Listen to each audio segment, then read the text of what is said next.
Hello friends, welcome back to my drama explainer channel. বন্ধুরা, আজকে আবারও একটি নতুন ড্রামা নিয়ে চলে এসেছি, যার নাম হলো প্রেজেন্ট ইজ প্রেজেন্ট। এটি একটি টাইম ট্রাভেল ড্রামা। বন্ধুরা, গল্পের প্রথমেই আমাদের মেন নায়ক আমাদের জিকিকে দেখানো হয়, যে কিনা একজনের সমাধির কাছে আসে। যে সমাধিটার নাম থাকে হচ্ছে সোয়ানসিয়া, যে কিনা মারা যায় এবং তার কাছে এসে সে জানায় সে তাকে ফিরিয়ে আনবে আবারও।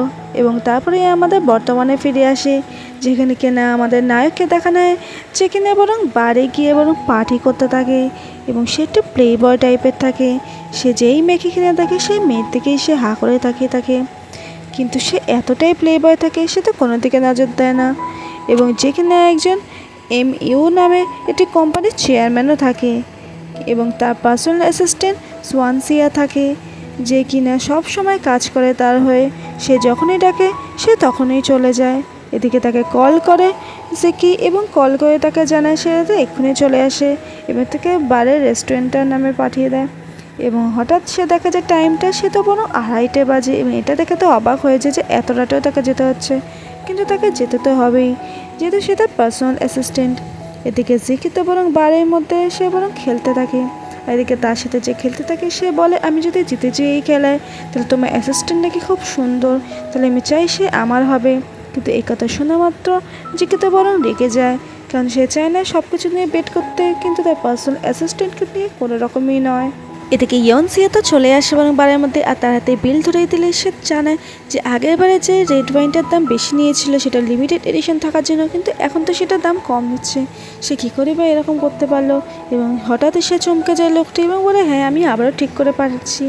আর এদিকে লাস্ট যে গ্লাস মধ্যে তাকে খেলার মাধ্যমে সেইটা খেতে গেলে, কিন্তু তখনই সেখানে বরং মিস সিয়া চলে আসে এবং সে বরং জিকিকে বলে ওটা খেতে না, এবং সে যেহেতু চলে এসেছে তাই তার দোষ হয়েছে, তাই সে দোষ স্বরূপ ওই শাস্তি হিসাবে ওই মদটা খেতে চায়। কিন্তু তখনই সেখানে পাশে যে ছেলেটি খেলছিল জিকির সাথে সে বরং এসে ওটা খেয়ে নেয়।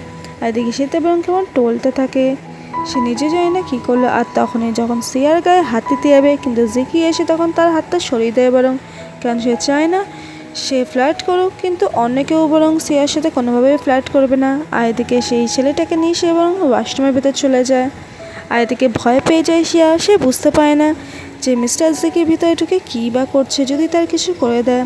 আর এদিকে সেই ছেলেটি তো এতটাই ড্রিঙ্ক করে ফেলে সে তো বরং ওখানেই পড়ে যায়। আর এদিকে আমি দেখতে পাই কেউ একজন সেই বাড়ির কম্পিউটারে সে বরং কিছু একটা নিয়ে দিতে চাওয়ার জন্য নিজের পেন ড্রাইভটা নিয়ে সব কিছু নিয়ে নেয়, কিন্তু কে আমাদের তার মুখটা দেখানো হয় না। আর এদিকে সিয়া যেহেতু খুব ভয় পেয়ে থাকে তাই মিস্টার জিকিকে বারবার ডাকতে থাকে, তাই সেই গেটের চাবিটা বরং কোনো রকমে খুলে ফেলে। আর এদিকে জিকির কাছে এসে বলে, জিকি তো বলতে থাকে তুমি ছেলেদের বাথরুমে কী বা করছো। আর এদিকে সে বরং এটাতে আনন্দ পায় যাতে সেই ছেলেটি কিছু হয়নি, যদি কিছু হতো বরং মিস্টার জিকিকেই লোকে ধরতো। তাই ইয়েনসিও মিস্টার জিকিকে আর কিছু না বলে বরং তার গায়ে মদ ছিটিয়ে দিয়ে আর বলে সে হাতে অ্যাক্টিং করে যে সে পুরো মদ খেয়ে পুরো অবস্থা খারাপ, তাই সেভাবে তাকে নিয়ে যায়। আর এদিকে তাকে ঘরে বরং ছেড়ে দিলে, আর তখন তার সাথে যে ছেলেটা থাকে সে বরং থাকে ওখানে।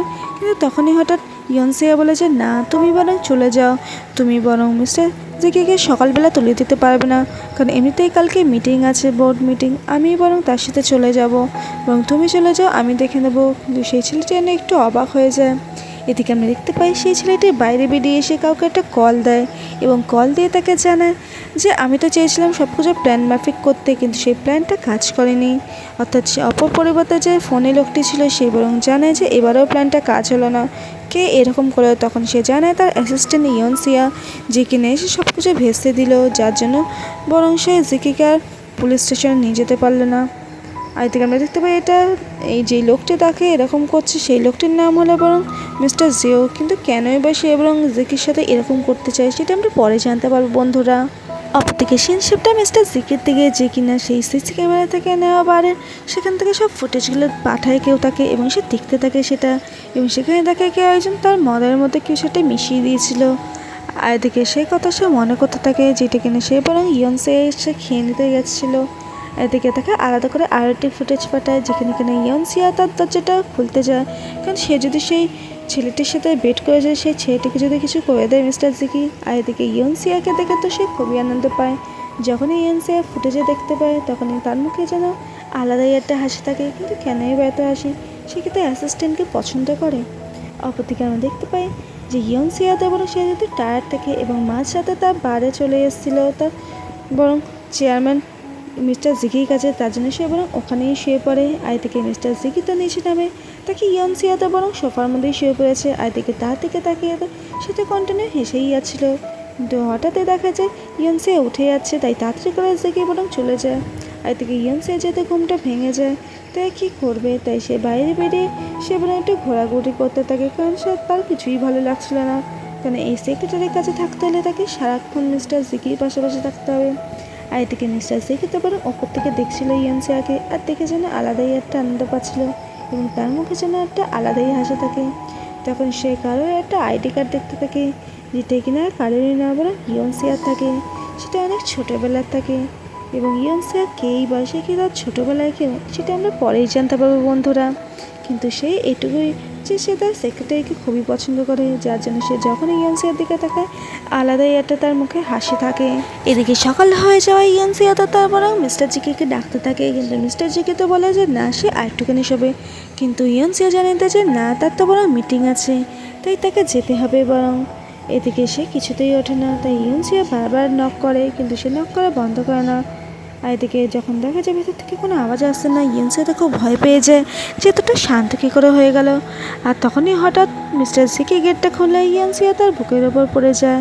আর এদিকে জিকি তো এই ব্যাপারটা নিয়ে খুবই মজা পেতে থাকে, কিন্তু তখনই ইয়নসিয়া তাড়াতাড়ি করে নিজেকে সাবধান করে নেয়, কারণ যতই হোক সে তো তার বস, কিন্তু জিকি তো তাকে বরং একটু একটু পছন্দ করে। আর এদিকে জিকি তো বরং বরং এখনও অবধি সে মদের ভান করার নাটক করতে থাকে যে সে এখনও মদের ঘোর কাটেনি তার, কিন্তু ইয়নসিয়া জানিয়ে দিয়েছে তার মিটিং আছে, তাকে তাড়াতাড়ি কিন্তু যেতে হবে। তাই জিকি বাইরে বেরিয়ে যায় ঠিকই, কিন্তু সে একজন পুরো প্লে বয় মতো ড্রেস পরে, না কোনো স্যুট, না কোনো কোট, না কোনো প্যান্ট, সে বরং একটা নর্মাল প্যান্ট এবং নর্মাল একটা শার্ট পরে বরং চলে আসে এবং এমন ভান করে তার উপর থেকে মদের ঘোর এখন অবধি কাটেনি। কিন্তু ইয়নসিয়া তো কোনো মতেই তাকে ছাড়বে না, তাকে অফিসে ঠিক নিয়ে যাবে। এদিকে মিস্টার জিকে তো সব কিছুতেই লেজি, সে বরং অফিসে যাবে, কিন্তু তাদের জন্য তার কোনো চার নেই, যেতে হচ্ছে তাই যাচ্ছে, সেটা বরং শুয়ে শুয়ে অফিসে। এদিকে অফিসে পৌঁছে যাওয়া মাত্রই সে তো বুঝতেই পারে না যে কখন সে তার অফিসে পৌঁছে গেছে। আর এদিকে ইয়নসিয়া তাকে বলে বেরোতে, সে বেরিয়ে যেন কোন দিকে যাবে সে নিজেই বুঝতে পারে না। এবার এদিকে ইয়নসিয়া তাড়াতাড়ি এসে তাকে ঠিকঠাক পথে নিয়ে যায়। এদিকে মিস্টার জিকে তো অফিসে ঢোকা মাত্রই যখন একটি মেয়েকে দেখে, সেটা বরং তার দিকে তাকে ফ্লার্ট করতে থাকে এবং যখন জানতে পারে সেটা বরং কালকেই মাত্র ভর্তি হয়েছে, অর্থাৎ গতকাল, সে তো আরও বেশি বলে তাহলে তোমার সাথে তার মিটিং করতে হবে, সে বরং অফিস বিষয়ে কী ভাবছে এবং এই কথা বলতে গেলে তখন চলে যায়। তারপর যে তার মিটিং আছে বলে তাকে ভাগিয়ে দিলে, এদিকে ইয়নসিয়া সে মেয়েটিকে এসে বলে তুমি এটা নিয়ে এত কিছু ভেবো না, যতগুলোই মেয়ে এখানে ভর্তি হয় তাকেই সে প্রতিবার একই কথাই বলে, তো এটা নিয়ে এত কিছু ভাববে না। এদিকে জিকি যখন এসে দেখিয়েছে তার অফিসে কোনো এসি চলছে না, সে তো বরং বুঝতে পারে তাদের অফিসে কী এমন অবস্থাতে এসি তৈরি চলছে না, কিন্তু ইয়নসিয়া জানিয়ে দেয় যে তার রুমের ভেতরে বরং চলছে। এদিকে সে যখন রুমে রেখে তার তো বরং একটু ঠান্ডা লাগতে থাকে, আর এদিকে তাকে বরং রুমের ভেতর যেতে বলে। অপরদিকে আমরা দেখতে পাই যে সে রুমের ভেতর চলে গেলে ইয়নসিয়া তার নিজের সিটে বরং বসে পড়ে এবং সেখানে সিটে বসে সে নিজের কাজকর্ম করতে থাকে। আর এদিকে জিকিতে বরং তার দিকেই বরং তাকিয়ে থাকে। মিস্টার জিকিতে কোনো কাজকর্ম করে না, সে বরং খালি ইয়নসিয়াকে ভিডিও করতে থাকে এবং সেই ভিডিওই দেখে দেখে বরং দিন কাটাচ্ছিল। এদিকে তখনই একটি মেয়ে তার থেকে তাকাতে হবে, সে তাড়াতাড়ি করে বরং নিজেকে সরিয়ে নেয়। অপরদিকে আমরা দেখতে পাই ইয়নসিয়া তো তার কলিগের কাছে সে বরং ফাইন্যান্স ডিপার্টমেন্টে কিছু অ্যাকাউন্ট চায়, সেটা চেক করে বলে, কিন্তু সেখানটা যখন দেখে তাই এটা গোলমেল লাগে এবং সে তৎক্ষণাৎ ভালো মতো নজর করে নেয়, যেহেতু তাকে এই সমস্ত বিষয়গুলো মিস্টার জিকিকে জানাতে হবে, যতই হোক সে তার বস। তো এদিকে মিস্টার জিকির কাছে সে আসে এবং সে জানায় যে তার বরং মন্ডেতে একটি অ্যানিভার্সারি সেলিব্রেশন মিটিং আছে এবং তাছাড়া তাকে ফাইন্যান্স ডিপার্টমেন্টের যে অ্যাকাউন্টগুলো ডেটাগুলো রয়েছে সব থেকে দেখতে হবে এবং এইসব বিষয় থেকে বললে মিস্টার জিকে বলে সে কি দেখতে পাচ্ছে না, সে তো বরং খুবই বিজি আছে, তাই তাকে না দিয়ে সে বরং যদি এগুলো নিজে পড়ে তাকে শোনায় তাহলে তার খুবই ভালো হবে। আর এদিকে পড়ে সমস্ত কিছু শোনাতে থাকে বলো, কিন্তু হঠাৎ জিকে দেখতে পায় যে ইয়নসিয়া পায়েতে বরং ব্যথা লেগেছে, সে এতক্ষণ জুতো পরে আছে এবং এতক্ষণ তার সাথেও আছে তার জন্য, তাই সে ইচ্ছে করে বরং বলে সে তার রাস্তা আটকে রেখেছে, তাই সে যদি বসে পড়ে তার একটু তাহলে ভালো হবে। এদিকে বসে পড়লে সে তো বরং একটু আনন্দিত হয়।